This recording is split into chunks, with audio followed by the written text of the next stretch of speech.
পশ্চিম মধ্য বঙ্গোপসাগরে নিম্নচাপ ক্ষেত্রের সৃষ্টি হওয়ায় দক্ষিণবঙ্গের বিভিন্ন জেলায় সপ্তাহভর হালকা থেকে মাঝারি বৃষ্টির পূর্বাভাস দিল আলিপুর আবহাওয়া দপ্তর। দফতরের আঞ্চলিক অধিকর্তা ডক্টর সোমনাথ দত্ত জানিয়েছেন, বুধ এবং বৃহস্পতিবার কয়েকটি জেলায় ভারী বৃষ্টি হতে পারে।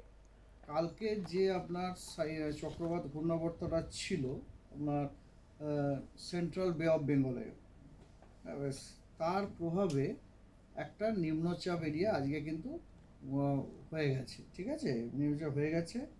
ওটা হয়েছে আপনার পশ্চিম মধ্য বঙ্গোপসাগর এবং তার সংলগ্ন সাউথ উড়িষ্যা কোস্ট এবং নর্থ অন্ধ্রা কোস্টে। এখানে আপনার একটা লোকাল এরিয়া ফর্ম হয়ে গেছে অলরেডি, এবং ওর সাথে অ্যাসোসিয়েটেড যে আপনার চক্রবাত ঘূর্ণাবর্ত, ওটাও কিন্তু আপনার সমুদ্রপৃষ্ঠ থেকে 7.6 কিলোমিটার পর্যন্ত বিস্তৃত আছে, এবং ওটা উচ্চতার সাথে সাথে দক্ষিণ পশ্চিম দিকে টিল্টও করছে।